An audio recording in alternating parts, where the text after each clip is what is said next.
Ako ovo ne uradite u ožujku, štetočine će vam uništiti cijeli vrt. I ne govorim to tek tako.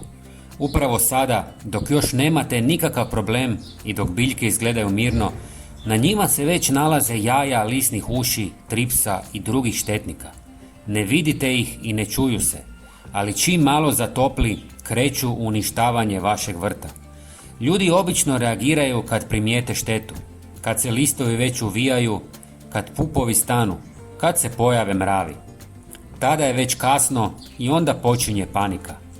Zato ja svake godine u ožujku napravim jedan jednostavan prirodni repelent i time preduhitrim štetočine. Ne koristim otrove, ne špricam ništa agresivno, a vrt mi je siguran već na početku sezone. Trebat će vam nekoliko običnih sastojaka, ali kombinacija i omjer je ono što radi razliku. Prvo natočite pola litre tople vode, zatim dodajte cimet. Dovoljna je jedna mala žličica mljevenog cimeta. Možete koristiti obični kuhinjski cimet, ništa posebno. Cimet je jak i ima spojeve koje insekti ne podnose. Njegov miris im smeta, ali još važnije, stvara nepovoljno okruženje za razvoj jaja i sitnih ličinki na površini lista. Uz to pomaže i protiv početnih gljivica koje se znaju pojaviti čim zatopli. Drugi sastojak je jedan ili više češnjeva češnjaka koje trebate zdrobiti. Nemojte ih samo prepoloviti, nego ih dobro zgnječite da puste sok. Ja koristim češnjak u prahu jer je praktičniji i maksimalno iskorišten. Taj miris koji je nama jak, insektima je nepodnošljiv.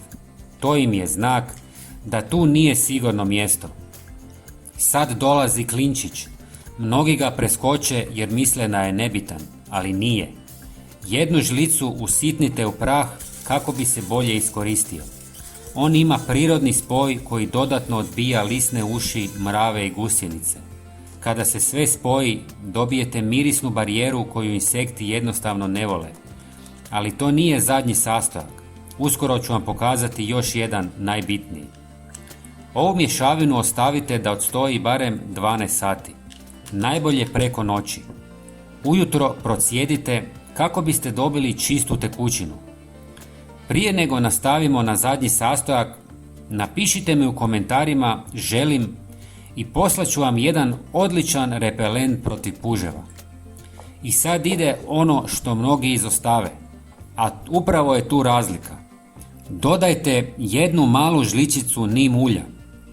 Ono ne djeluje na isti način kao mirisi. Ono prekida razvoj insekata. Ako nešto isleti na biljku, razvoj mu neće ići normalno. To znači da sprječavate problem prije nego što se razbukta. Također nim ulje odbija i krumpirove bube. Ako želite, i ovo je opcionalan sastojak, možete dodati žlicu organskog sapuna. Ne zbog mirisa, nego da se tekućina bolje zalijepi za list i ne sklizne odmah dolje. Ulijte sve u prskalicu i prskajte biljke rano ujutro ili kasno navečer. Nikako po jakom suncu. Posebno obratite pažnju na donju stranu listova jer se tamo najviše skrivaju štetočine. Ovo napravite jednom tjedno tijekom ožujka i početka travnja. Nemojte čekati da se štetočine već razmnože. Preduhitrite ih. Cijela poanta nije u tome da se borite kad se vrt već napuni insektima. Poanta je da im u startu pokažete da ovdje nemaju što tražiti. Ako preskočite ožujak, kasnije samo gasite požar. Ako ga iskoristite pametno, sezona će vam krenuti mirno i bez iznenađenja. Pogledajte i ovaj koristan video koji vam se prikazuje na ekranu. Hvala vam i pozdrav!